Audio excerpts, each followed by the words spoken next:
Bismillahirrahmanirrahim. Assalamu alaikum beta. How are you all? It's time to study Pakistan studies. Now, today our topic is pollution. Welcome to the online class.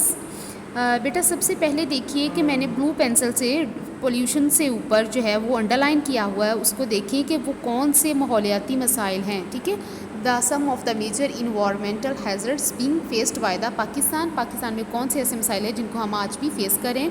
Number 1 पे है pollution, number 2 deforestation, number 3 desertification और number 4 salinity and water logging. Number 1 पे हम आज जिसको discuss करेंगे अपनी class में वो है पोल्यूशन, आलूदगी। हमारे माहौल को कौन सी चीज़ें हैं जो आलूदा कर रही हैं, जो हमारे लिए पोल्यूशन का बायस बढ़ रही हैं। In the present age where the significant of the development have provided innumerable facilities for the human beings. अगर हम देखते हैं कि आज के प्रेजेंट जो इरा चल रहा है उसमें हमें बहुत ज़्यादा फैसिलिटीज़ जो है वो गवर्नमेंट की तरफ से और अपने इन्वायरमेंट की तरफ से प्रोवाइड की जा रही हैं। वहाँ पर कुछ ऐसी प्रॉब्लम्स भी हमें फेस करने को मिलती हैं जो हमारे माहौल को मतलब गंदा कर रही हैं, नुकसानदा कर रही हैं। ठीक है, तो यहाँ पर लेड पेंसिल से फर्स्ट वन अंडरलाइन किया हुआ है डेफिनेशन ऑफ द पोल्यूशन। ठीक है, environmental pollution the mixing of the continents into the natural environment which is harmful not only for human being but also for the creatures is called environment pollution.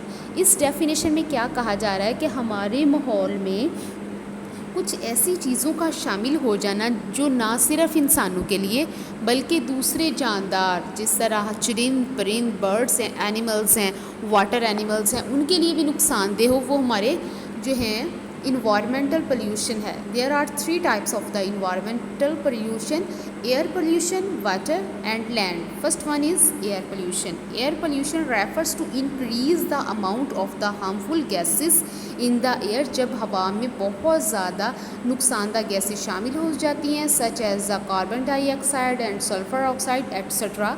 Smoke from the factories, मतलब फैक्ट्रियों से निकलने वाली smoke and vehicles जो हम convince use करते हैं वो ये हमारे लिए क्या है कि गंदी हवाएं जो होती हैं वो शामिल कर रही हैं, डिफरेंट गैसेस जो हैं वो हमारे माहौल में। और इससे क्या होता है कि बेटा जो ओजोन है, हमारी प्रोटेक्शन वेव्स जो है हमारे आसमान के ऊपर जो हमें प्रोटेक्ट कर रही है डायरेक्ट जो सन की वेव्स हैं उससे, तो वो भी ख़त्म हुई जा रही है इससे। तो हमें क्या करना है, इसको ज़्यादा से ज़्यादा कंट्रोल करने की कोशिश करनी है, क्योंकि अगर हम इसे human development can not be interrupted to reduce air pollution but such as a measure can definitely by taken which can reduce the emission for the toxics and harmful. अगर हम इसे कंट्रोल नहीं करते तो इसको ज़रूरी इकदाम नहीं उठाते तो ये जहरीली गैसें जो हैं वो हमारे लिए नुकसानदेह हो सकती हैं। हमें इसकी कमी लानी चाहिए गैसेस में। और इसके साथ साथ जो है वो हमें बताया जा रहा है कि अगर हम इनको जैसे फॉर एग्ज़ाम्पल बेटा देखें, हम कन्वेंस यूज़ करते हैं, हमारे पास गाड़ियां हैं, हम उनमें सफ़र करते हैं, तो गाड़ियों में हम क्या यूज़ करते हैं, डीजल या पेट्रोल इस्तेमाल कर रहे हैं। और उसके साथ हमें अपॉर्चुनिटी दी जा रही है गवर्नमेंट की तरफ से कि आप बजाय के पेट्रोल का इस्तेमाल करें, आप CNG का इस्तेमाल करें, इसको यूज़ करें। इससे क्या होगा कि ये जो जहरीली गैसें हैं ये हमारी गाड़ियों से धुआं नहीं निकलेगा। ठीक है, हम क्या करते हैं जब ये पेट्रोल या डीजल्स वगैरह यूज़ करते हैं गाड़ियों को चलाने के लिए, तो ये हमारी मतलब क्या होता है कि इनसे धुआं निकलता है, CNG को यूज़ से नहीं होता। नेक्स्ट वन हमारा पॉइंट है water pollution. Water pollution refers to the mixing of the various toxics chemicals in the water. हमारे पानी में कुछ ऐसे केमिकल्स इंक्लूड हो जाते हैं जो हार्मफुल हैं for the human and animals and water animals. Water is the discharged from the factories contain a number of the harmful chemicals that flow into the rivers, canals and oceans and become a part it।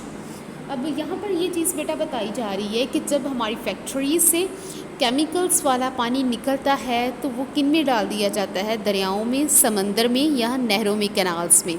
तो अगर ये पानी को देखा जाए तो ये क्या करता है, एरीगेशंस के लिए हम इस्तेमाल करते हैं या फिर हमारे जानवर इसमें रहते हैं। खेती बाड़ी तो हम करते हैं ना, एग्रीकल्चर की फील्ड से हम बिलोंग करने वाला पाकिस्तान है। तो ये जब सब्जियों को हमारी खेतों को लगता है तो ये हमारे लिए भी नुकसानदेह हो जाता है। It is very harmful for us because we eat some foods. ठीक है, जब हम कुछ खुराक खाते हैं तो वो खुराक को लगने वाला पानी जो है वो जहरीला हो तो क्या वो हमारे लिए सही होगा? नो, वो हमारे लिए तो कभी भी सही नहीं होगा।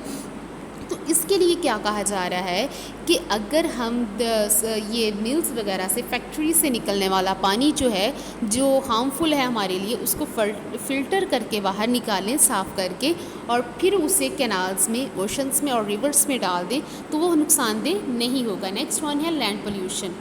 Land pollution refers to the spread of the toxic material from the household waste and factories and hospitals on the surface of the land, which is not only affect the beauty of the earth but also cause of the environment। यहाँ पर ये एक चीज़ बेटा बताई जा रही है कि अगर हम कूड़ा जो है, मतलब वेस्ट जो है, वो ऐसे ही फेंकना शुरू कर देंगे, थ्रो करना शुरू कर देंगे, तो वो क्या है, हमारे माहौल को ख़राब कर देगा। फॉर एग्ज़ाम्पल, आपने क्लास में एक लेस खाई और उसका रैपर अपनी चेयर के पास फेंक दिया, तो आपने क्या कर दिया, माहौल को गंदा कर दिया, डर्टी हो गया ना रूम। दैट्स वाई, इसीलिए कहा जाता है कि आपने क्या है कि वेस्टेज जो है वो उसको उसके सही तरीके से वेस्ट करना है। या तो आप क्या कर सकते हैं, उसे वेस्ट को मैनेजमेंट के तहत क्या करें कि उसे जला दें, ठीक है, या फिर उससे न्यू जो है हमारे पास खाद जो है वो भी तैयार कर सकते हैं। उसके साथ साथ हमें बताया जा रहा है कि हम जहरीले मवाद जो है उसे दबा सकते हैं, मतलब क्या है, ज़मीन के अंदर उसे दबा देना। और या फिर जो हमारी है, इसके लिए गैस भी तैयार की जा रही है, जिस तरह से आप देख सकते हैं कि कुछ हमारे इसे ग्रैबिज को वो हम कन्वर्ट कर देते हैं डिफरेंट फर्टिलाइज़र्स में, तो वो हमारी मतलब खेतों में फर्टिलाइज़र्स यूज़ होती हैं। तो इसी तरह हमें बताया जा रहा है, जैसे आप ये इमेज में देखते हैं कि कूड़ा क्रिकेट जो है, ग्रैबिज, तो वो पड़ा हुआ है, तो ये कितनी गंदी बिक आ रही है इसमें, कि बताया जा रहा है कि माहौल किस कदर गंदा है।